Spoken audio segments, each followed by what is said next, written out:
পিরিয়ডের সময় যদি আপনার অত্যাধিক রক্তপাত হয় বা ৭-৮টার বেশি প্যাড ইউজ করতে হয় বা দীর্ঘদিন ধরে আপনার রক্ত হচ্ছে কিন্তু বন্ধ হচ্ছে না, তাহলে আপনারা ন্যাচারালি কিভাবে এটাকে বন্ধ করবেন।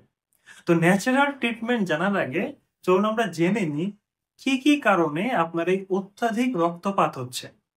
অত্যাধিক রক্তপাত হতে পারে আপনার ইউটেরাসে যদি কোনো সমস্যা থাকে। ইউটেরাসের ভিতরে যদি ফাইব্রয়েড থাকে, ফাইব্রয়েড হলো বিনাইন টিউমার, অথবা ইউটেরাসের ভিতরে যদি চকোলেট সিস্ট হয়, আমরা অ্যাডিনোমায়োসিস বলি, অথবা পেলভিক এন্ডোমেট্রিসিস, এটা হলেও আপনার অত্যাধিক ব্লিডিং হবে। এছাড়া আপনি যদি কন্ট্রাসেপশন বা জন্ম নিরোধকের জন্য কোনো ডিভাইস ঢুকায় রাখেন, যেমন কপার টি হতে পারে, এগুলো থাকলেও অনেক সময় অত্যাধিক ব্লিডিং আসে।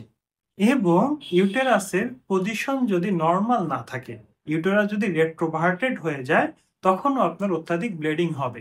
এছাড়া পেলভিক রিজনে, আমাদের এই নিচের রিজনে যদি কোনো ইনফেকশন চলতে থাকে, তখনও আপনার অত্যাধিক ব্লিডিং হবে। তো এগুলো তো গেল ইউটেরাসের কারণে আপনার অত্যাধিক ব্লিডিং।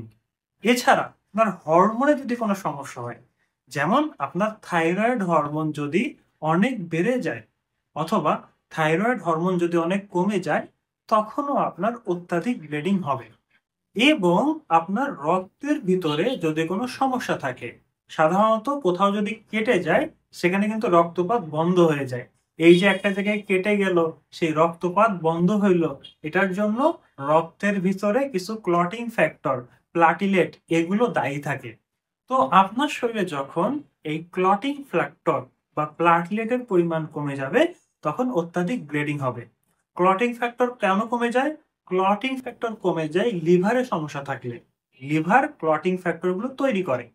তো লিভারে যদি সিরোসিস থাকে, জন্ডিস থাকে, বা আদার্স কোনো সমস্যা থাকতে পারে, যার কারণে ক্লটিং ফ্যাক্টর বা প্লাটিলেট কমে গেছে, তখনও আপনার অতিরিক্ত ব্লিডিং আসবে। এবং আপনি যদি উচ্চ রক্তচাপে ভোগেন, উচ্চ রক্তচাপ থাকলেও আপনার অনেক বেশি ব্লিডিং হবে।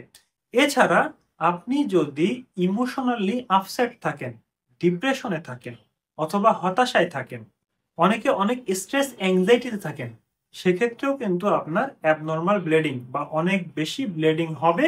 কারণ আমরা যখন স্ট্রেসে থাকি, ডিপ্রেশনে থাকি, হতাশায় থাকি, তখন আমাদের হাইপোথ্যালামাস ডিস্টার্ব হয়। আর এই হাইপোথ্যালামাস এই পিরিয়ডটাকে কন্ট্রোল করে।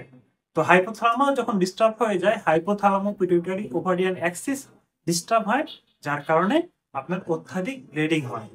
তো পিরিয়ডের সময় আপনারা রিল্যাক্স থাকার চেষ্টা করবেন, কুল থাকার চেষ্টা করবেন, পারলে কিছু এক্সারসাইজও করবেন। তো এই ধরনের সমস্যায় আপনি ন্যাচারালি কিন্তু বের হয়ে আসতে পারবেন। ন্যাচারালি আপনি যদি মাজু ফল পান, মাজু ফলের চূর্ণ যদি খান, তখন দেখবেন যে আপনার রক্তপাত বন্ধ হয়ে গেছে। অথবা ইউনানি আয়ুর্বেদিকের বন্দিশে খুন ওষুধ আছে, এই ওষুধটা খেলেও আপনার রক্তপাত বন্ধ হবে। তো যারা বিভিন্ন অ্যালোপ্যাথিক ওষুধ খাচ্ছেন বা ডাক্তারের পর ডাক্তার চেঞ্জ করছেন, কিন্তু আপনার এই রক্তপাত বন্ধ হয়নি, তারা কিন্তু এটা ট্রাই করে দেখতে পারেন। আমি পার্সোনালি এরকম রোগী পেয়েছি, যারা দীর্ঘদিন ধরে যার রক্ত বন্ধ হচ্ছিল না, তো এই বন্দিশে খুন ওষুধটা খেয়ে কিন্তু তার রক্তপাত বন্ধ হয়েছে। তো আপনারা যারা এই ধরনের সমস্যায় ভুগতেছেন, আপনারা এই ন্যাচারাল ওষুধটি ট্রাই করে দেখতে পারেন।